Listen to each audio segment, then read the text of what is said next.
What's up, YouTube? In this video, I'm gonna be showing y'all exactly how to find high probability setups when you're trading. Um, how to find high probability setups when you're trading, as well as how to spot the daily highs and lows, the Asia sessions highs and lows, areas of liquidity, and just basic market structure and price action. Okay, so say today was Monday, the first thing I would be doing would be to find my daily highs and lows, my Asia sessions highs and lows, and I would be looking for any fair value gaps on the higher time frame because I normally trade the 1 hour because I'm an intraday trader. So let's start it off. Okay, so the first thing I'll be looking for is the daily highs and the daily lows, the previous day's highs and previous day's lows. So we'll mark that up. I like to label everything as well. Previous day's highs, make that better.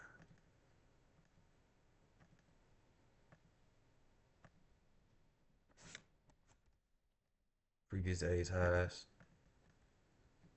mark that up. That's also the Asia sessions highs, as you can see. Okay, so we'll mark the previous day's highs up, then we'll mark the low up, and we'll mark the low up, as well as label it. These will be our targets. Also areas of liquidity as well. Okay. Previous days high, previous days lows. Then you got the Asia sessions low. Asia sessions low. Marking everything just help you, stay on point. So you'll know what's going on. You'll know what your lines is. You won't be confused when you're looking at the market.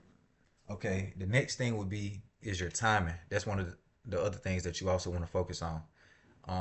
You want to get in the market when a lot of big money is in the market. You don't want to be in the market when there's no volatility, there's no value. You see what I'm saying? And I trade New York session. So for New York session, the times where the volume is in the chart market is from 9:30 to 10, as well as 2 to 3. And if you're a London session trader, then it would be London sessions open, so like 3 to 4. If I'm not mistaken. I don't trade London, so I can't really tell you. So with that being said, if we're looking for the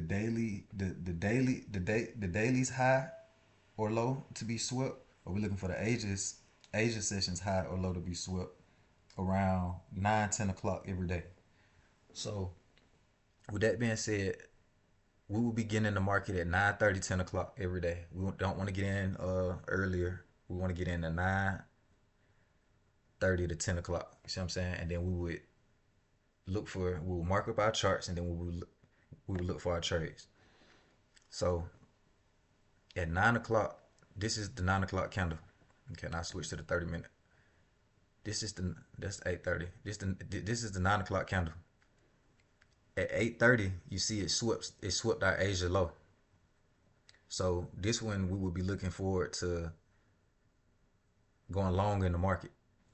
9:30, it shot up and then it came back down and it opened back right here at the low. I would have got in that trade. And I would have got in that trade because I have two I have two confluences. One of my confluences is it made a high. It made a new indication telling me that it wants to go higher, as well as showing me some type of reaction from that new high being formed. It showed me a reaction, so it sold off. And then when it sold off, it swept my previous low, my Asia sessions low. And when it swept my Asia sessions low, it basically closed above the low. So that's confirmation that it wants to go higher. You see what I'm saying? Or that it's gonna reverse. Okay. So at 8:30, 9 o'clock, it swept the low. 9:30, it shot up and then it came back down. And then at 10 o'clock, it came back, tested the low again, and then shot back up and continued our trend to, you know, hit take profit. So I would got in right here. You can get in right here and take profit right there. You want to have like a 50-point stop loss, or I put my stop loss right below the lows, the previous lows. That's all I'm willing to risk. Then you would have took that trade. You won on that trade. I'm gonna show you a few more examples to show you how high probability this setup is. Okay, so you have another one right here. Okay, so we'll mark up you mark up your daily high low. That's your daily high, and then you have your daily low. Okay, then you have your Asia sessions high. You have your Asia sessions high. You have your Asia sessions low. Okay. Then we will look for our time. Where's our time? Our time is again right here, 9:30, 10 o'clock. Let me see. Okay, so I switch to the 30-minute. I'm already on the 30-minute time frame. 9:30, 10 o'clock. It swept the high. It swept not only the Asia high, it swept the previous day's high. So that's two confirmations for me. And then it didn't close below the highs, but that's okay because it's me personally. I'm still strong on my bias of it sweeping the high and coming back down and reversing. You see what I'm saying? So that's still my bias no matter what. But we did get confirmation right here. I say about 12 o'clock. It kind of formed a. Now that's not a bearish engulfing, but it kind of engulfed this whole candle. If it was lined up all the way, it would be engulfing, but it's not. It's okay. But that would be my confirmation. It swept the high and it reversed. And that's what I'm looking for every day when I come to the market from 9:30 to 10 o'clock. If I don't see it, then I'm not getting in the trade. And that's the same thing with US 30. Those are only two pairs I trade. Same thing with US 30. I'm looking for Asia sessions highs and lows to be swept, as well as London session highs and lows to be swept, or the previous day's highs and lows to be swept. And depending on which way the market is going is gonna help me determine my bias. You see what I'm saying? So another thing as well, another confluence that you can add. If yesterday was bullish, also that's not always the case, as you can see, because this day was bearish and then this day continued bullish. You see what I'm saying? But 9 times out of 10, if yesterday was bullish, it's a higher chance that the next day would be bullish as well. Or if yesterday was bearish, it's a higher chance that the next day would be bearish as well. You see what I'm saying? So don't overcomplicate things. Just try to keep everything simple. I'm gonna show y'all another example. So there's two trades we would have won on for the week. Okay. So there's two trades. What I just showed you, I showed y'all this one. I showed y'all this one. Let me see. Scroll over. So okay, 9:30, 10 o'clock. Okay, again, you mark up your high. You mark up your low. Mark up your low. Typically, this strategy really works with the Asia sessions highs or lows. That's normally what I'm looking for to be swept. But if I am at um a previous day's high or low, I'm also looking for that to be swept instead of the Asia sessions high or low. High probability. So you see at 9:30. Hold on, wait, it's not 9:30. Wait, here it is. Okay, at 9:30, you have a wick on this candle, and that wick is swept at Asia's low. So we would have got in. We would have clicked that. We would have clicked that buy. We would have got in right here. Boom.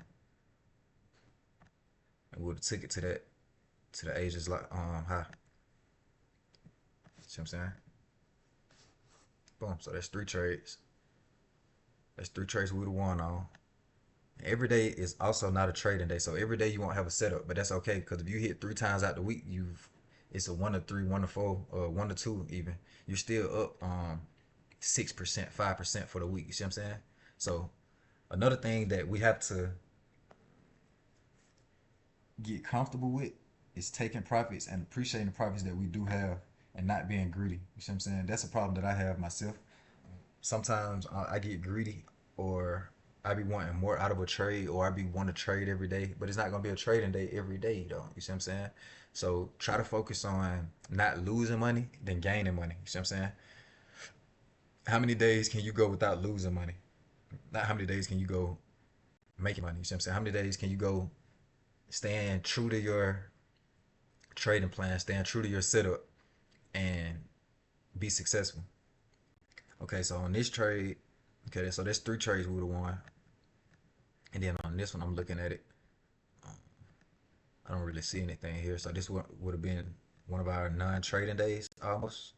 Wait, no, because it swept it low. You see it swept low. And then right here at 10 o'clock, at 9:30, it broke above and showing the indication that it wanted to go higher. At 10 o'clock, it did the same thing, showed the indication that it wanted to go higher with this wick. Wicks, only thing Wicks is telling you where price has been on a lower time frame. So don't like not use the wicks. I always use the wicks, but pay attention to the body close as well. So the body close of this candle, this 30-minute candle at 10 o'clock, it closed above this low. So for me, that's bullish indication. Like that's a bullish confirmation. You see what I'm saying? So I would have got in this trade. I'd have got in it, and I would have took it, even though I didn't hit on it. It didn't go all the way. Well, essentially it did, but it just took a couple days, and I'm not holding my trade that long for that. So you wouldn't have you wouldn't have hit TP, but if you're a person that micromanages your trades, then you could have TP'd at anywhere in between here. Normally, what I like to do is I like to set my stop loss at break even once I get a 1-to-1. So say if I'm risking $1,000, once I make $1,000, then I set my stop loss at break even. That way I don't lose any money, and then I'll let my trade run. So say I set my stop loss at $1,000 at, I mean, I'm risking $1,000. I make $1,000. I set my stop loss at break even, so that'll be right here. Um, you would have got stopped out at break even, basically. Okay, so that's a break even trade. So there's three in the break even. Uh, no trades over here.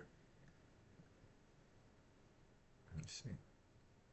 I don't really like this. There's no trades either for me. Um, yeah, I don't really like this. You could have got in at 9 o'clock if you would have seen the market falling how it is. You could have got in. I don't like that trade though, so for strategy purposes, I'm not gonna show y'all that. Okay, so here's another one with the same strategy. This strategy is called the false breakout as well. It's something that the market does over and over, as y'all can see. Um, at 9:30, this is a perfect example right here. 9:30, you'd have got in, you'd have seen the false breakout. Um, 9:30, you'd have got in, you would have seen the false breakout. You'd have got in up here, and you would have rode it to that low. See what I'm saying? Yeah, so this is pretty repetitive, but that's what it is. You got your entries, you got your exits. It's that simple. Don't overcomplicate it.